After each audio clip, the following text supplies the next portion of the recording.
नमस्कार. गंगा एज्युकेशन या यूट्यूब चॅनलवरती आपल्या सर्वांचं स्वागत आहे. या यूट्यूब चॅनलवर तुम्हाला विधिविषयक माहिती मिळणार आहे. विधीमधील स्पर्धा परीक्षांविषयी सुद्धा माहिती मिळेल आणि विधीतील इतिहास या महत्त्वाच्या मुद्द्यांना इथे कव्हर केलं जाईल. तर आजच्या व्हिडिओमध्ये आपण स्पेसिफिक रिलीफ ॲक्टचा प्रिलिमिनरी पार्ट बघणार आहोत. नमस्कार. विचार करा, कधी कधी आपलं नुकसान होतं आणि त्याची भरपाई फक्त पैशांनी होऊ शकत नाही, बरोबर ना? म्हणजे काही गोष्टी अशा असतात ज्यांची किंमत पैशात मोजताच येत नाही. मग अशा वेळी काय करायचं? तर याच परिस्थितींसाठी एक खास कायदा आहे, विशिष्ट दिलासा कायदा 1963. चला तर मग आज आपण हा कायदा नेमका काय आहे हेच समजून घेऊया. समजा आपल्याला कोणीतरी आपल्या पूर्वजांकडून आलेली एखादी खास वस्तू विकण्याचं वचन दिलं आणि ऐन वेळेला नकार दिला. आता पैशांनी कदाचित त्या वस्तूची किंमत मिळेल, पण त्यामागे असलेल्या भावनांचं काय? त्या आता परत नाही ना येणार. मग अशा वेळी काय करायचं? तर याच प्रश्नाचं उत्तर आपल्याला हा कायदा देतो. तर या कायद्याला समजून घेण्यासाठी आपण काय काय पाहणार आहोत? सगळ्यात आधी बघू की हा कायदा मुळात आहे तरी काय. मग त्यातील काही किचकट कायदेशीर शब्दांचा सोपा अर्थ काय आहे ते जाणून घेऊ. या कायद्याचे स्वतःचे काही नियम आहेत. ते कोणते? हा दिवाणी कायदा आहे, फौजदारी नाही. म्हणजे नेमकं काय? आणि शेवटी हा कायदा आपल्यासाठी महत्त्वाचा का आहे? चला तर एक एक करून हे सगळे मुद्दे समजून घेऊ. चला तर मग आपल्या पहिल्या मुद्द्याकडे वळूया. हा 1963चा कायदा आहे, तरी काय आहे, याचा पाया काय आहे हे समजून घेऊया. ओके, तर कायद्याच्या प्रस्तावनेतच त्याचा उद्देश स्पष्ट केला आहे. तो म्हणतो की हा विशिष्ट प्रकारच्या विशिष्ट दिलासा संबंधित कायद्याची व्याख्या आणि सुधारणा करण्यासाठी बनवलेला कायदा आहे. आता हे ऐकायला थोडं किचकट वाटेल, पण सोप्या भाषेत याचा अर्थ इतकाच आहे की जिथे पैशांची भरपाई पुरेशी नसते ना, तिथे न्यायालय इतर कोणत्या प्रकारचा दिलासा किंवा आदेश देऊ शकतं हे हा कायदा ठरवतो. म्हणजे फक्त नुकसान भरपाई नाही, तर त्या पलीकडचे उपाय. बरं, आता कोणत्याही कायद्याची एक ओळख असते, नाही का? तर याचं अधिकृत नाव आहे विशिष्ट दिलासा कायदा 1963. हा 1963 सालचा 47वा कायदा आहे. याची अंमलबजावणी झाली 13 डिसेंबर 1963 रोजी. आणि याचं अधिकार क्षेत्र तर मूळ कायद्यानुसार जम्मू आणि काश्मीर राज्य वगळता हे संपूर्ण भारतामध्ये लागू होतं. ही झाली याची अगदी मूलभूत माहिती. ठीक आहे, कायद्याचा उद्देश आणि ओळख तर समजली. पण कोणताही कायदा समजून घ्यायचा असेल तर त्यात वापरलेल्या शब्दांचे अर्थ माहीत असायला हवेत, नाहीतर गोंधळ उडू शकतो. चला तर मग आता या कायद्यातल्या काही महत्त्वाच्या व्याख्या म्हणजे डेफिनेशन्स पाहूया.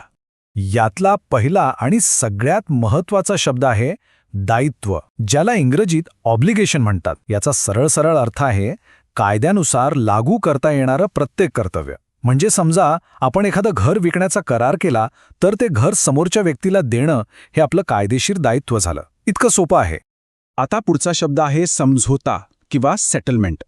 हा एक कायदेशीर कागदपत्र किंवा दस्तावेज असतो. पण लक्षात घ्या, हे मृत्यूपत्र नाही. यातून मालमत्तेचे वारसा हक्क कसे आणि कोणाला मिळतील हे ठरवलं जातं. आणि हो, हे मृत्यूपत्रापेक्षा वेगळं आहे, कारण ते व्यक्तीच्या हयातीतच लागू होऊ शकतं. पुढची संकल्पना आहे विश्वस्त व्यवस्था, म्हणजेच ट्रस्ट. आता ट्रस्ट म्हणजे काय? सोप्या भाषेत सांगायचं तर जेव्हा एखादी व्यक्ती दुसऱ्या कोणाच्या तरी फायद्यासाठी मालमत्ता सांभाळते त्याला ट्रस्ट म्हणतात. आता गंमत म्हणजे या कायद्यात ट्रस्टची वेगळी व्याख्या दिलेली नाहीये. त्यासाठी 1882च्या भारतीय विश्वस्त कायद्याचा संदर्भ घेतला जातो.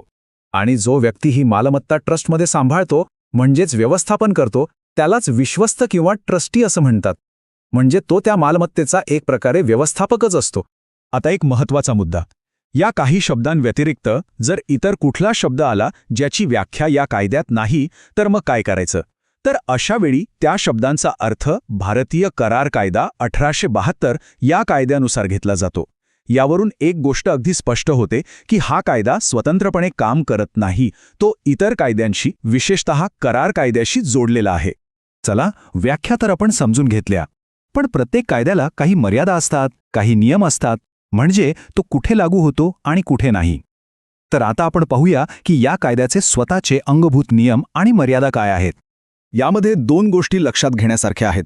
पहिली म्हणजे हा कायदा काय जपतो, तर तो कोणत्याही व्यक्तीचा करारानुसार इतर कुठलाही दिलासा मिळवण्याचा हक्क जपतो. म्हणजे या कायद्यानुसार दिलासा मागितला तरी इतर हक्क संपत नाहीत. आणि दुसरी गोष्ट म्हणजे हा कायदा कशाचा आदर करतो, तर तो भारतीय नोंदणी कायदा 1908चा आदर करतो. म्हणजे कागदपत्रांच्या नोंदणी संदर्भातल्या कायद्यात हा कायदा ढवळाढवळ करत नाही. आता आपण एका अत्यंत महत्त्वाच्या मुद्द्यावर आलो आहोत.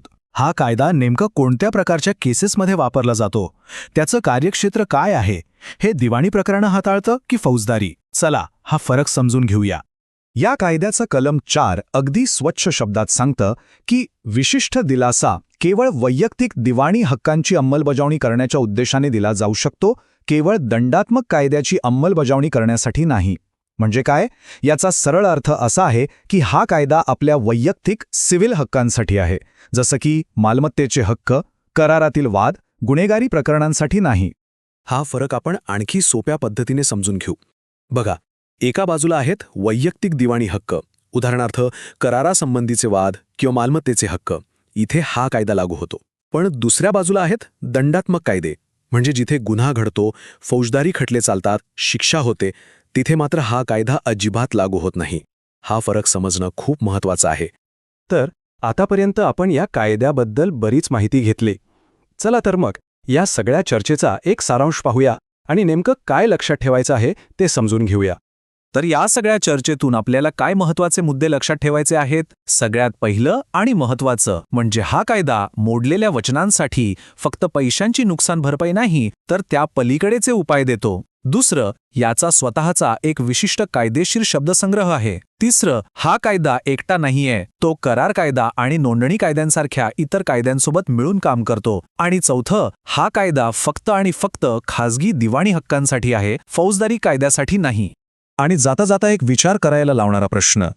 आजच्या ह्या व्यवहारांच्या जगात जिथे प्रत्येक गोष्टीला किंमत आहे, तिथे दिलेलं वचन पाळण्याचं खरं मूल्य काय असू शकतं? हा कायदा आपल्याला फक्त कायदेशीर उपाय देत नाही, तर कुठेतरी दिलेल्या शब्दाचं महत्त्व आणि आपली नैतिक जबाबदारी याची आठवण करून देतो, नाही का? व्हिडिओ शेवटपर्यंत बघितल्याबद्दल धन्यवाद. Subscribe for more.